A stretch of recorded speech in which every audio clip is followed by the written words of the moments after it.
Good evening, everyone. Thanks for coming out tonight for this inaugural event. Hopefully, every MIT Bitcoin meetup will be as robust.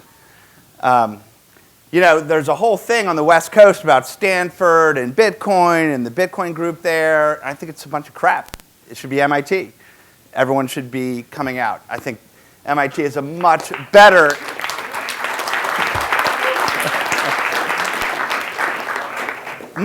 institution to be focused on disrupting the global monetary system and currency platforms that we have today. So I'm looking forward to hopefully getting to know more of you. I thought I would spend a little bit of time, just a little bit on myself, a little bit sort of how I got here, focus a little bit on what I believe are some of the fundamental issues that we have in our monetary and payment platforms, what Bitcoin specifically does, how it works, how it relates to that, and then I think we've got a good at least 30 or 40 minutes for Q&A, and I'll also invite my co-founder and CTO Sean Neville up for the Q&A as well. A little bit of my background and how I got here. Thanks for the introduction. I've been building internet software platforms and online services for about 20 years. My background before doing that was in international political economy, studying economics, political science, and philosophy. Those degrees weren't per se that useful when I started my career, but I think ultimately very helpful in how I think about the role of the internet in transforming society and the economy. Ultimately it was those interests that got me into the internet in the first place, and a belief in 1990, 91, 92 that a open standards-based platform that was decentralized and distributed and based on open protocols could be used to build really disruptive kinds of technologies that would ultimately shape the world we live in. So I founded a company, Allaire, with my brother. We were based here in Cambridge, based on the idea that the web, which this was back in 1994, could be used as an operating system to build software, and that the future of software would be distributed through web browsers, and there would be a new architecture for software that was needed to do that. We built that company. We had 1 million customers around the world and built a public company, as noted, merged that with Macromedia and tried to transform the consumer experience of the internet with Flash, which was very successful, as noted, the most ubiquitously distributed piece of software in the history of computing. Through that, I got really excited about online media, and in particular, the idea that open protocols and open standards and the open internet could be used to reshape how television and video distribution took place. Founded a company called Brightcove, also based here in Cambridge. We were for 7 years at One Cambridge Center, and grew that to be a significant public company. Hopefully continue to be a significant public company. And I think the important thing is that I've always been interested in how can the internet as a whole and open standards and open software be used to transform a broad range of industries, whether it be the software industry or the media industry. But I think in this case specifically, we're entering a phase where the financial industry is ripe for disruption, and there's an opportunity to take advantage of open platforms to change the way that consumers and businesses interact with financial products, ultimately on a global scale. Very specifically in terms of Circle and what we're doing here, I, about a year ago, or a little more than a year ago, went from being CEO of my last company to being chairman, and that freed me up to look at a lot of things. I had been exposed to digital currency and broader concepts of digital currency for about 10 years, but then very specifically Bitcoin and what Bitcoin was accomplishing organically about a year and a half ago. And about a year ago, I was able to really go much deeper on that. And I sort of went down the rabbit hole, haven't come back out yet. And I became very, very compelled by what I was discovering. I think, specifically, living in an era today where we have a deeply globally integrated society. We have a foundational platform that integrates that society, which is the internet, and the ability to have instant communications, instant media, instant knowledge discovery at effectively no cost. And that's driven an increase and a kind of increase in the velocity of human interaction around the world. As I looked more deeply at Bitcoin, I became convinced that this really held the kernel of being a platform that could really transform how money is stored, how money is used, how payments are made, and got very, very excited. When we step back, if we step back, say, 20 years ago, if I had told you that you're going to be able to send and receive communications instantly in text, audio, and video in the palm of your hands from any place in the world at no cost, you would have looked at me like I was a lunatic. Or if I had said that you're going to be able to instantly search all of the world's human knowledge from the palm of your hand at no cost, likewise, you would have looked at me like I was a lunatic. Yet today, we live in a world where to send and receive money or make payments takes days and introduces an incredible set of incremental taxes. And when you layer in jurisdictional boundaries and nation-state boundaries and so forth, it becomes a very, very cumbersome system. And so, to me at least, it seemed very clear that what we've experienced in media, what we've experienced in content publishing, what we've experienced in communications as sort of fundamental utilities that we can all use instantly, effectively at no cost, ought to be accessible to the world as a whole in the world of financial payments and how we use money. And so it struck me as really significant in that respect.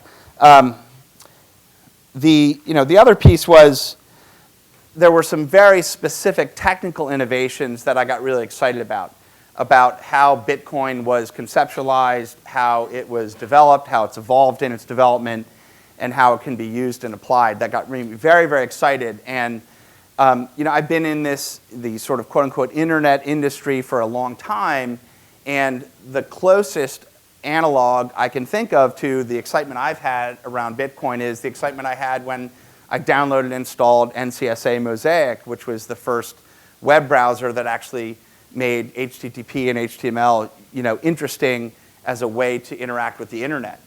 And I think we're at that stage. And it certainly, for me at least, has excited me at a similar level.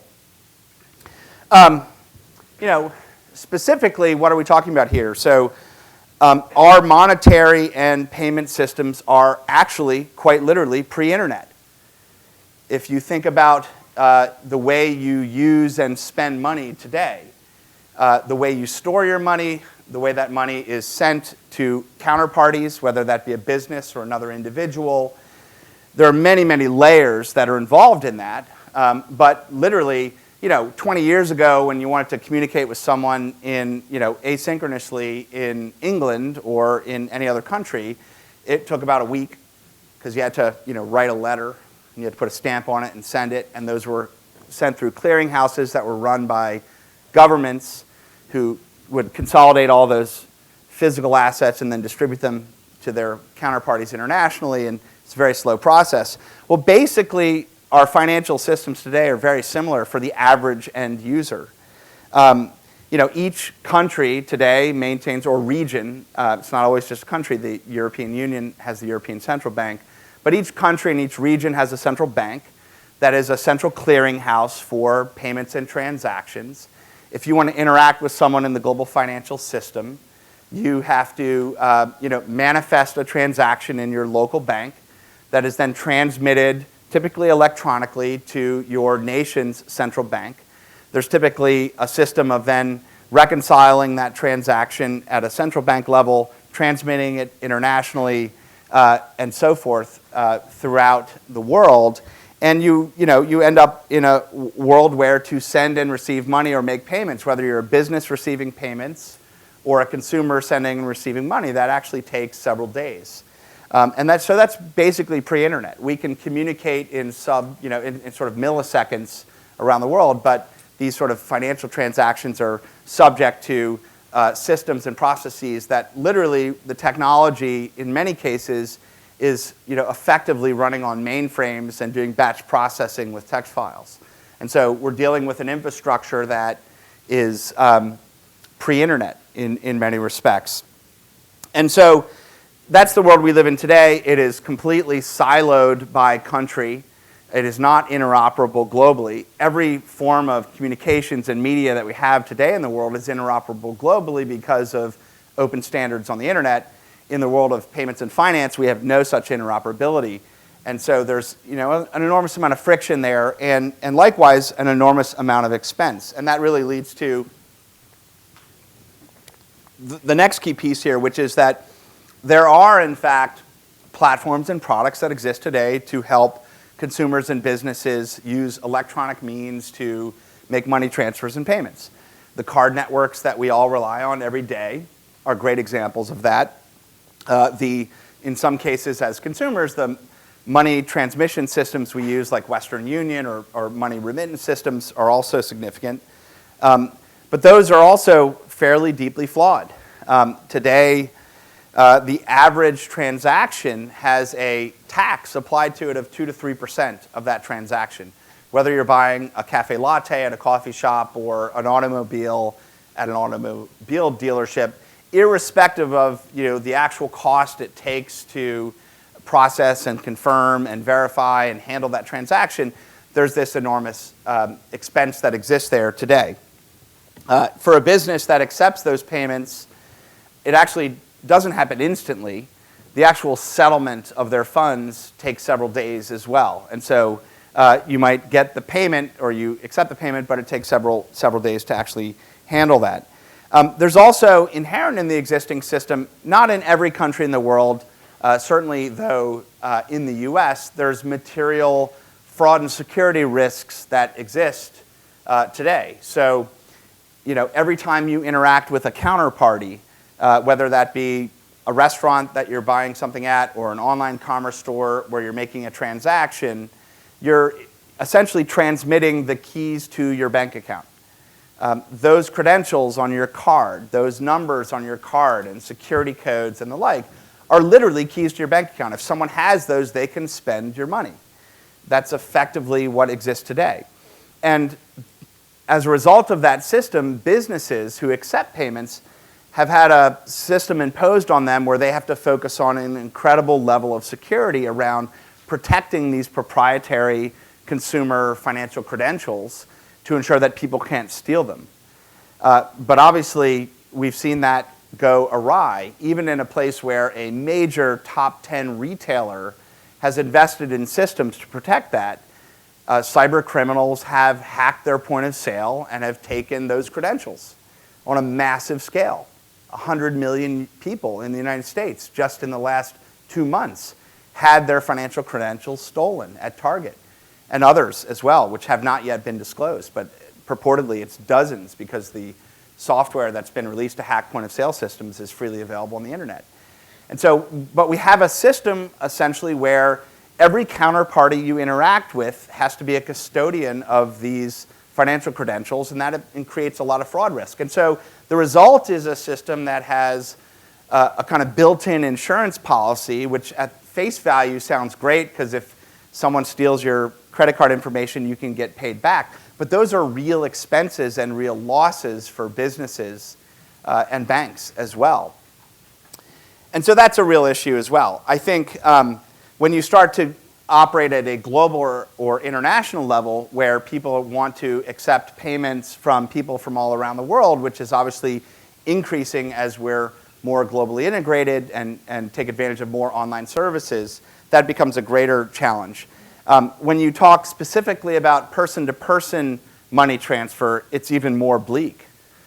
Today, the individuals who have family and friends who live overseas, which because of the globalization of labor has increased fairly significantly over the past couple of decades, they're in a really bad place in that the average fee that they pay to send money as a remittance internationally is between 7 and 10% of the transaction fee, which frankly, I think most of us would consider to be predatory. And these are typically families and individuals where that relative value is highly cherished. And so we have an international remittance system which is predatory and extremely expensive. The total volume annually, according to the World Bank, is about 500 billion US dollars. And so this is very material for a lot of people around the world. And so as we grow that sort of globalization and that interaction globally and more people want to do person-to-person payments, we've got to be able to come up with better ways to do that that are dramatically lower cost and reduce all these risks associated with fraud and theft and the like. So what does Bitcoin sort of specifically have to do with that, and how, what are the innovations here, how does it work, et cetera? I know the poster or whatnot sort of said, what is Bitcoin and why do I care? I'll try and spend a little bit of time on the what is Bitcoin piece. I'm guessing that a lot of you have read the popular press or you've read this or that, and some of you are probably fairly deep on the subject, so I'm not going to be able to communicate to every level of knowledge and expertise here. But certainly want to talk a little bit about what those innovations are and at least how I think about them and how does this all work. So, sort of first and foremost, a lot of people think about Bitcoin or digital currency more broadly as a new currency or a new payment system. I think it's really important to step back a little bit from that and recognize that Bitcoin specifically and digital currency more broadly, but we'll talk about Bitcoin here in particular, it's a distributed, decentralized, and democratic system of trust for transactions and ownership. And that's different than saying it's a currency, or it's different than saying it's a payment platform. At the core of Bitcoin is a system that allows for in a decentralized, distributed, and democratic manner, allows individuals to transact with each other in a manner where they don't know each other or where the trust is potentially low, and to transfer ownership of things. And today we think about transferring ownership of money, but actually underneath and built into these protocols are technologies that make this interesting to a lot of other things. So there are a bunch of pieces here which I'll just talk to just as a primer.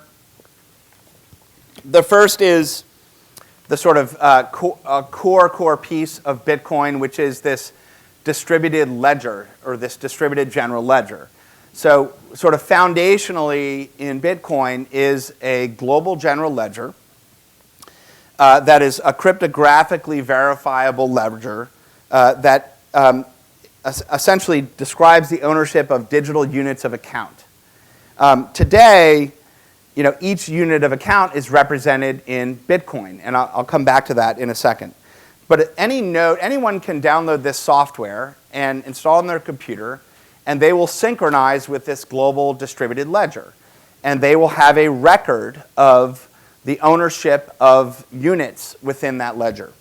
And everyone has that public general ledger. That's a really core foundational concept in this system. So start with, there's computers that have a ledger, and it's synchronized, and it's cryptographically verifiable, the units that are referred to in that ledger.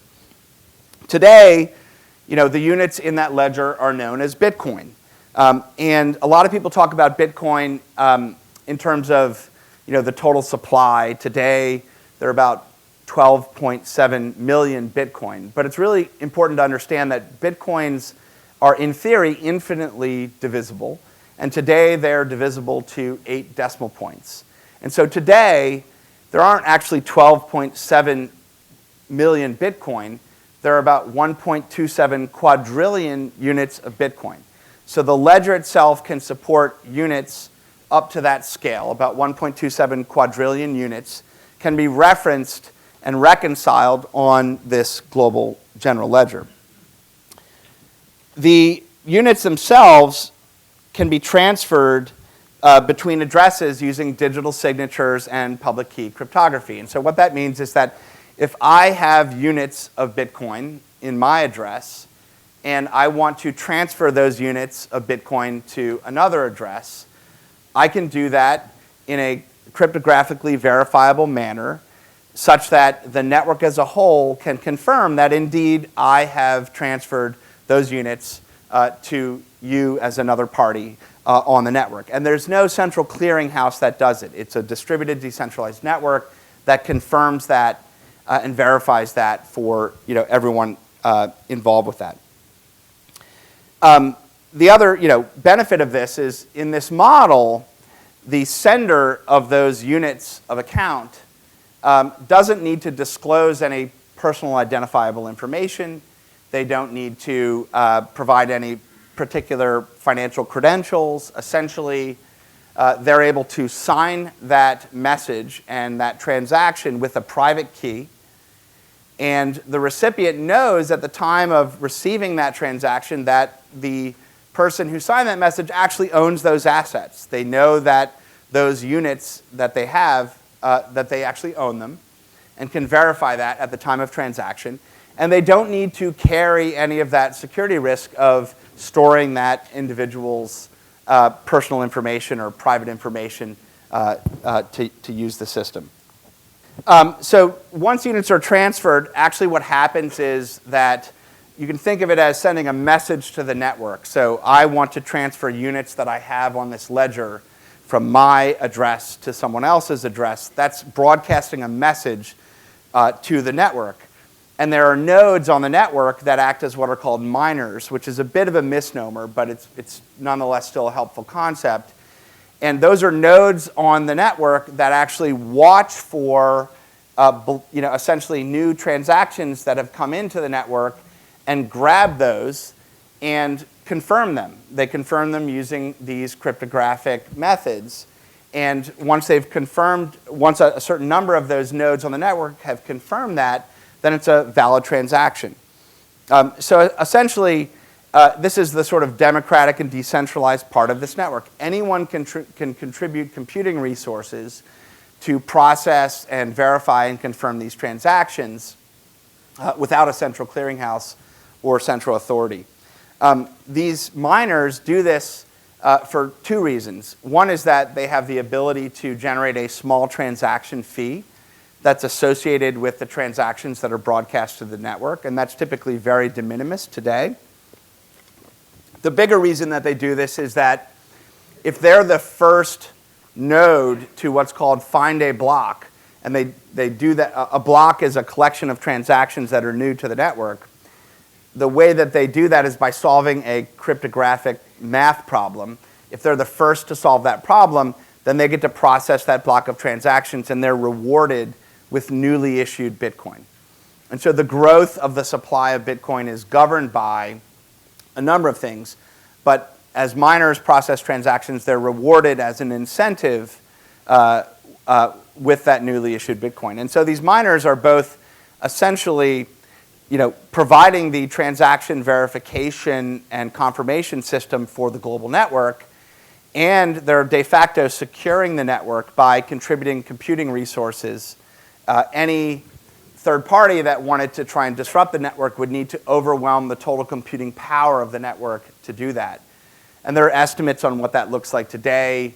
The various estimates range from it's a $500 million to $1.5 billion investment today in computing power to be able to overwhelm that network. The other piece here, and this is really important when we're talking about a kind of global digital currency, is that this is all built on open source technology and open standards, and it operates very transparently in the world. And when you look at the software that we use day to day, whether it be browsing the internet or sending email or interacting with the internet as a whole, an enormous number of the layers of what you're interacting with are based on open source and open standards. And this is really, I think, very, very fundamentally important, which is that if we're going to have a global digital currency that is adoptable anywhere in the world, it's really critical that it be open and transparent and be based on open standards that can be democratically contributed to and so forth. And so that is a really critical piece of this. This is not a company that's trying to do this. This is not a single government that's trying to do this. This is a broadly developed open technology that anyone can build on top of. There are a lot of applications for what I've described as this sort of platform for storing units of account and transferring those units of account in a decentralized manner. The most common kind of model that people think about today with Bitcoin is sort of as a currency and a payment system. Exchanges that exist, and there are quite a few of these exchanges that exist today, that allow people to think of it as purchasing slots on that general ledger. So you have X amount of dollars or euro or yen or whatever, and you want to purchase some slots on that general ledger. Well, a quote-unquote full slot, which would be 1 BTC or 1 Bitcoin, has an exchange value. People value that today for its utility value and its potential future value as a global monetary and payment system. And so you can purchase those through exchanges. The price mechanism for that today is a free-floating kind of marketplace. There are multiple exchanges. I think what you're going to see in the next year is quite a few new exchanges that launch that are more institutionally focused and support institutional trading and pricing mechanisms. But essentially, you can, through an exchange, buy some slots on this network to own units of account in Bitcoin. Once you own those slots on the network, you can use that to send and receive them to anyone on the planet effectively at no cost. And so, in a sense, those slots have a value that is its free-floating exchange value to existing fiat currencies.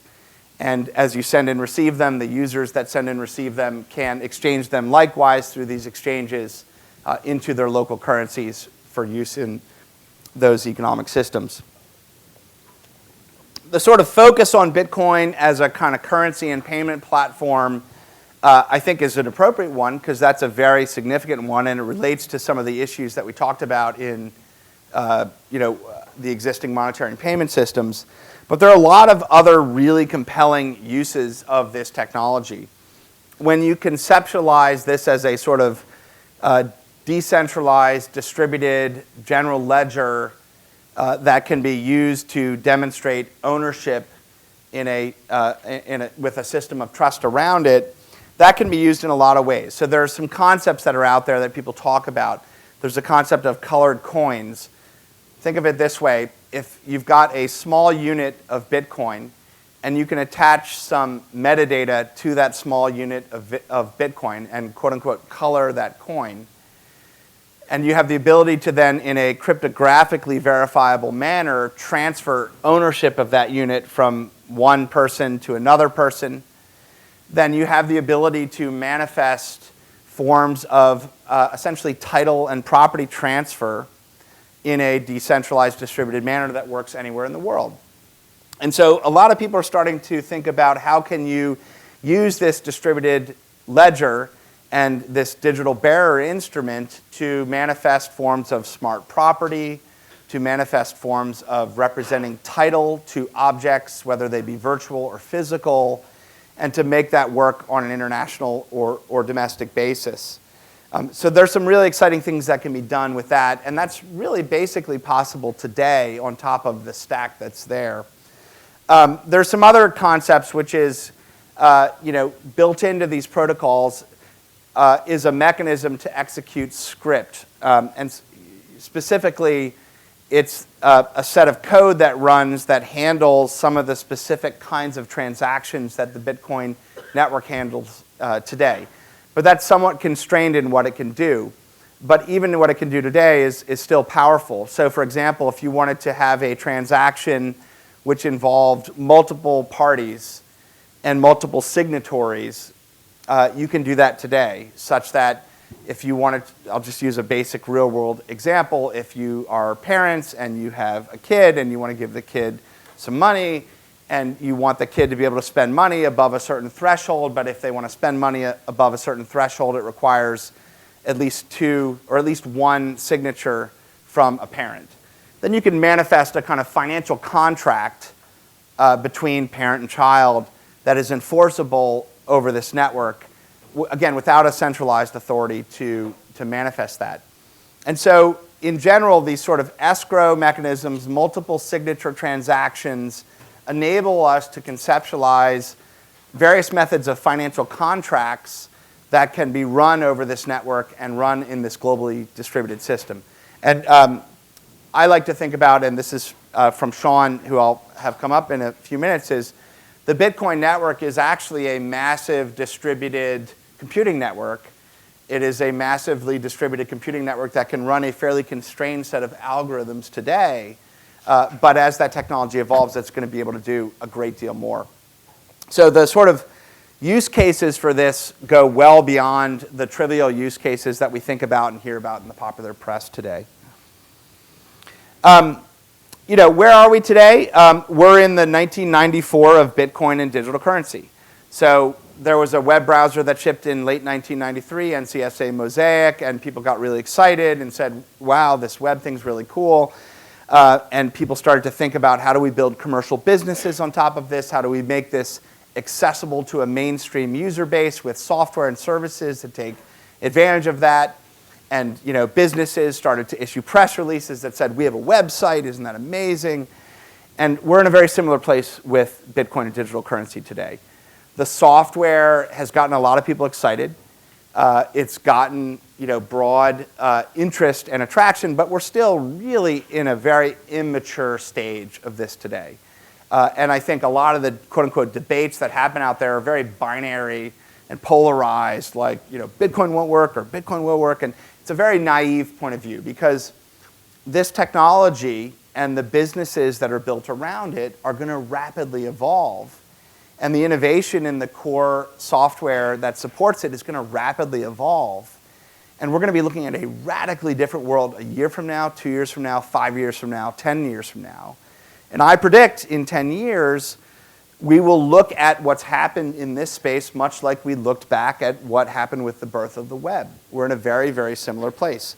So today we have very immature infrastructure, which has scalability issues, that has some security issues. We have a very emerging and nascent market for exchanges, which actually allow interoperability between digital currency and fiat currency. These exchanges are run in lots of different locations around the world, but guess what? There's not a single serious exchange running in the US. There's not a serious exchange running in London, but there's a boatload of private equity and venture capital that are going into those companies that are building those right now. And so I think what we're going to see is we're going to see some very exciting businesses emerge, Circle notwithstanding, hopefully it's great, that are focused on this exchange problem and associated kind of infrastructure development that needs to happen there. But in general, there's a very lack of high quality products for your average consumer or your average business that wants to take advantage of some of the benefits that I've talked about. And so we're sort of pre-Netscape in the era of the web, as a corollary here in the era of Bitcoin. But it's also a very rapidly evolving environment. The number of startups on a worldwide basis, there's probably 1,000 startups today all around the world, in virtually every country in the world, that are building wallets, exchanges, other merchant services, other tools around this. And I would say it's not surprising that several of the very top-ranked private investors in the world, venture capital investors, have made very significant investments here. And so we're in the early stages, and I think it's premature to be dismissive of where we see the technology today and its adoption versus what we're going to see happen over the next 5 years. So very quickly, I'm going to touch on Circle, and then we'll open it up for Q&A.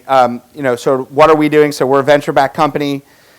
We're focused on making digital currency and Bitcoin accessible to a mainstream audience of consumers and businesses.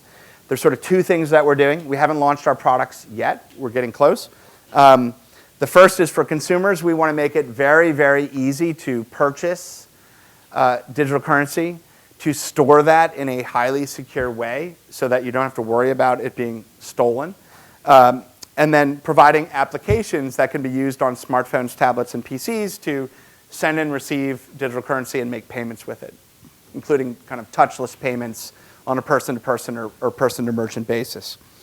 And then for businesses and charities and other types of organizations, we're going to be providing products that allow them to accept digital currency payments with a model where they don't pay a percentage of their transaction as a fee, which is the predominant model in electronic payments today, and where they don't actually have to carry the price risk or the intraday volatility risk of the price, where we shield them from that and allow them to essentially have same-day direct deposits into their bank account in their local currency for the payments that they've accepted, and we'll provide them the tools to accept those payments through their websites or e-commerce sites or in applications or in a person-to-person basis through an application that they'd use at a quote-unquote point of sale.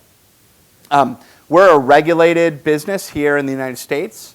We're regulated by the Treasury Department as a money transmitter.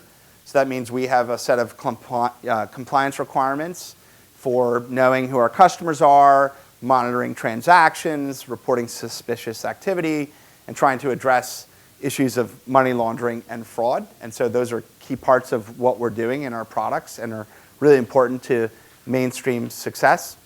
And we're working with a variety of federal agencies and state oversight departments to make sure what we're doing is compliant with their expectations.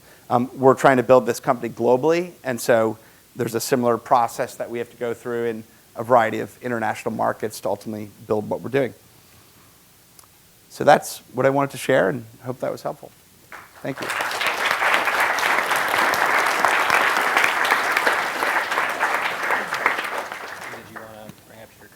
Sean, do you want to come up?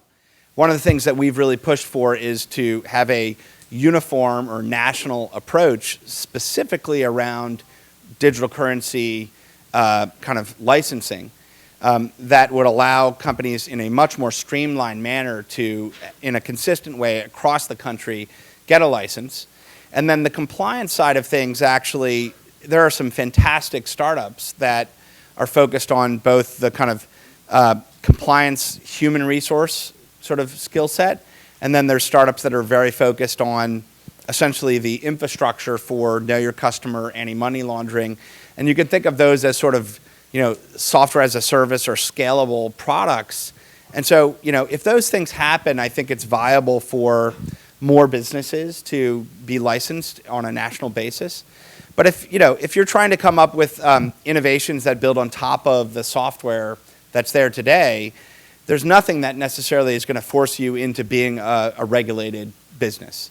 And so I think that there's an enormous amount of room for people to work on projects that advance the state of the art or new ideas that are built on top of this that aren't going to be ultimately tied to being a regulated money services business.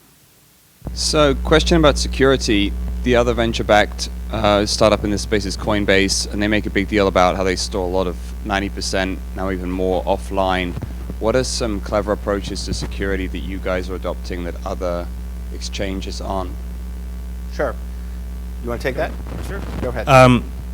Yeah, so I think for a service like Coinbase, usually the key separation is how many of those private keys do you have online in some form, no matter how well protected. So there's a sort of matter of protecting a certain percentage of online keys that can be used to sign transactions right away. And then there's sort of the second issue of what percentage of those keys do you keep offline in a completely separate location, not connected to the network, and how do you secure those? And they're really two different kinds of security. So there's a sort of percentage throttle back and forth, which goes where, and that sort of determines where you need to really focus the brunt of your security. So obviously you want to put it in both places. But the reality is, no matter how secure you make an online location, you can use the best military grade hardware security modules behind multiple firewalls with the best systems you can come up with, and excuse me, and they can still be penetrated. You have to assume that they can be penetrated, right? The devil is in the details. So that's a high level sort of answer that a lot of us give as we're building cloud services to do this. But the devil's in the details. I think we have a very different approach to how we manage offline storage, but that's something that we don't generally disclose. But it is different, and I think we'll share more and more of that as we sort of roll out the product. I think we do a lot that's different in the online case as well, and that's also something that we may not disclose. But it is a key issue. Certainly, for when I got into Bitcoin, I use offline wallets. I use watch-only wallets. I use Armory for a lot of my stuff, and I sort of discovered that as Bitcoin has accumulated in value, I feel like I have a bunch of money stuffed under my mattress. So I actually want someone who is a trusted, secure custodian of this money under my mattress.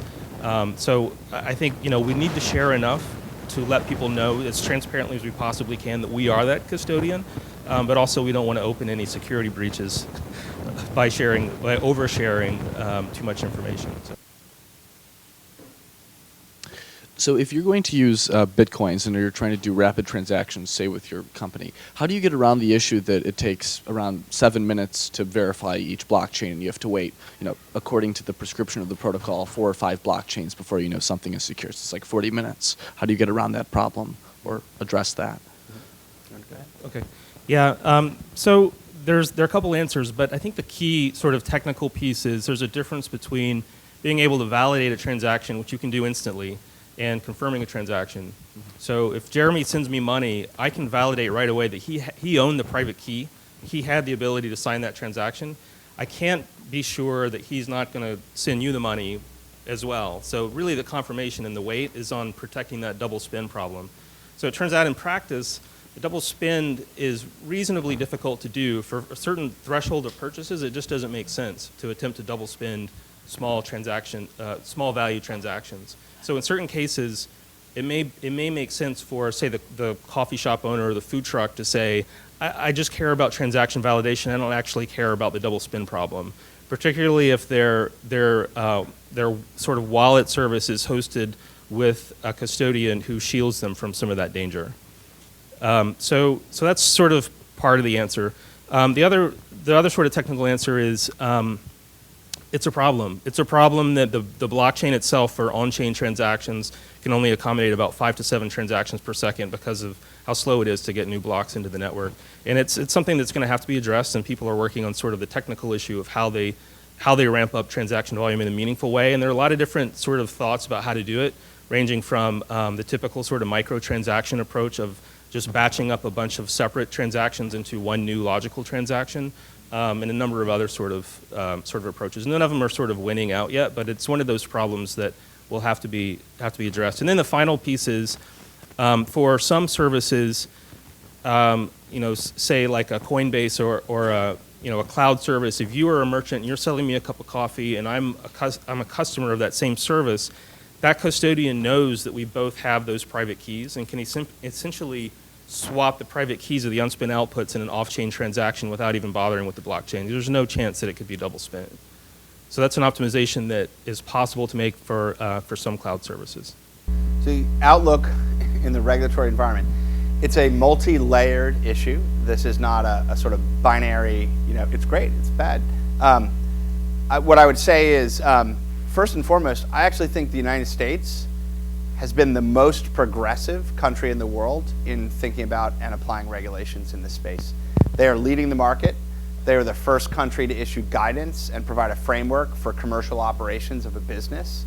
And we're interacting with a lot of regulatory agencies in the US, and I think there's a genuine understanding that this is a significant and innovative and disruptive technology that has a lot of potential human benefit, and are wanting to make sure that criminals can't abuse it and customers or consumers can't be defrauded, and so are trying to get their heads wrapped around that. That's really different than in a lot of other places in the world. I think in China, it's really a capital control issue, which is sort of closing off an escape valve to allow capital to flow out of China in a free-floating manner. There have been sort of warnings issued around the world, and I think they're all pretty reasonable. There's price volatility. You could lose all your money. Your digital wallet could be stolen, and it's subject to theft. And without proper controls, this could be abused by money launderers and criminals. Those are all true. Those are all accurate today. And so sort of having a perspective that says, we've got challenges and let's come up with a regulatory model that ensures that consumers' funds can't be easily stolen, that ensures that bad actors are kept off these platforms. Those are reasonable, I think. And so I think what you will see unfold over the next couple of years is digital currency fitting into broader, regulatory frameworks that apply to electronic money transmission, payments platforms, and the like, that will create issues where there are, I think very clearly, parts of the digital currency community that are very focused on being anti-government and anti-central bank and supporting total anonymity. And I think you'll see some forking in the communities where there's people who sort of focus on that, and there's people who focus on the more fundamental economic and consumer benefits of this, but operate in a legal manner. And so I think you'll see that as a way that some of this unfolds over the next year or two. The question is sort of the tax implications. So this is an area that we have been pressing, and a lot of people have been pressing for official government guidance. And I think you're going to see official government guidance come from many, many governments around the world this year on this issue, in part because there's, in theory, hundreds of millions, if not billions of dollars of tax revenue that's on the table because of all the value that's appreciated and transactions that have taken place. But specifically, there has to be guidance in the U.S. from the IRS and in other jurisdictions, a similar regulatory body that specifically stipulate if you purchase and hold and own and it appreciates, how is that taxed? If you receive income as payment, how is that taxed as part of your aggregated income statements? And so we expect to see guidance from the IRS in the U.S. this year. They've said that publicly, that they intend to do that. There are some scenarios that I think would be better or worse in terms of that tax classification. I won't get into all the details here, but I think that's a critical piece to broad business acceptance. So people understand where they, both investors, consumers, and businesses understand, where they stand with this new asset class. We have a market today which is a very, very nascent market, meaning, the total, daily trade volume for quite a while. In fact, all of January was like 10,000 Bitcoins a day. And it's been, 20 or 30,000 Bitcoins a day in just the past few days. That's like a small cap stock on NASDAQ, one equity, not the aggregate of NASDAQ. It's like one equity. We're talking about very low trading volume with highly illiquid exchanges. And that's going to create price volatility. And so we have an environment that is essentially subject to more price volatility. If you want to move $5 million in and out of this, you're going to disrupt the price. And so, a big thing that I've been saying publicly and saying to regulators and others is that we very much need institutionally funded or private equity funded exchanges that operate in the US and in London and in other key financial markets that are focused on providing higher volume, higher velocity, that can support institutional traders, that can support pricing mechanisms such as derivatives and short positions and hedging that are important to create price stability. And so those are really necessary, and I think a lot of really smart people and a lot of really smart capital are focused on that problem right now, and we're going to see those companies and businesses emerge over the next year. Today at least, Bitcoin has achieved global network effects that are significant. It has a base of technical contribution and entrepreneurial activity that no other platform has today. I think those kinds of features give it a very significant chance of being a dominant platform. I think when we're talking about global currency and interoperable global currency, having common standards actually matters a great deal. Having a highly fragmented marketplace is not that helpful to global interoperability of payments. And so I think there's a built-in kind of inertia that is associated with that. With that said, A lot of people have taken the Bitcoin source code and tried to come up with improvements or changes to various dimensions of it. And there's a whole universe of people who are, day traders in lots of different cryptocurrencies, and I think that's mostly uninteresting. But there are some good ideas that are emerging from some of those other projects, and I am hopeful that those ideas can be kind of incorporated into the Bitcoin project itself over time. But it's not a foregone conclusion that Bitcoin is the only platform that will exist here. Clearly, there's room for a lot of innovation. I don't know if you want to add to that. Yeah, yeah, I think that's right. There are a lot of technical innovations that are happening in altcoins, and my guess is that Satoshi didn't really anticipate what happened on the mining side of things. But the technical advancements in the altcoins, I haven't seen any yet that leap out to me as something that can't be accommodated in Bitcoin. And then sort of simultaneously, Bitcoin just has this level of escape velocity where there's just so many nodes globally.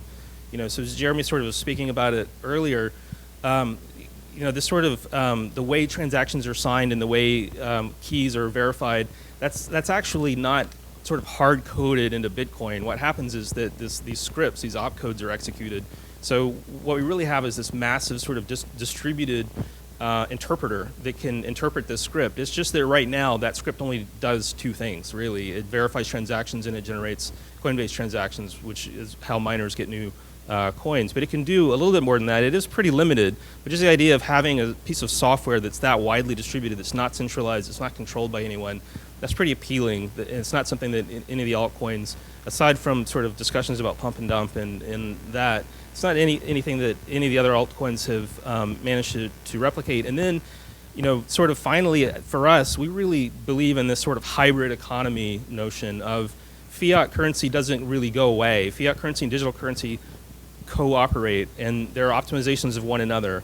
The question is sort of around what do we think of Apple's sort of ban on Bitcoin apps, and what are the implications? So first of all, Apple has not banned any app that has anything to do with Bitcoin. They've specifically not allowed apps that allow for people to exchange money for Bitcoin or send and receive and make payments with Bitcoin. The public kind of communication that has gone out to some of the companies that had apps that were removed was that it had to do with a question of legality of those apps, that the apps must be legal in all jurisdictions where those apps are available. And so at face value, it appears to be a scenario where they're being risk averse and saying, well, geez, if this app is being used in a location where it's not actually legal, we're not allowing that to happen. Apple, has Department of Justice staff that live on site. And so there may just be a heightened sensitivity to, we don't want to get a call that said someone was using an app on the App Store to do X, Y, or Z, and so forth. That's one explanation, which is essentially the risk-averse explanation. And there's probably some merit to that. The second is sort of a belief that, Apple has its own digital payments products coming that take advantage of, iBeacon and other proprietary features in iOS, and they want to have as much of a kind of leg up or advantage as possible in this sort of move to digital payments. I'm not convinced that that's a significant issue per se. What does it mean? It's unfortunate because the App Store distribution model is a way to reach a lot of consumers, and you can do things in a native app that you can't do in a HTML5 application. But I think there's an enormous percentage of what you can do in a native app that you can also do in a browser-based app. And I think you're going to see great apps that work on iOS that aren't installed through the App Store, but which meet 95% of what people would want from them better through browsers. And I think to the degree that over time there's more clarity from Apple, that you'll see, ultimately they'll allow those apps in. Yeah, that's a really good answer, and that's exactly what I believe too. But I just want to add that it sucks, and I switched to Android.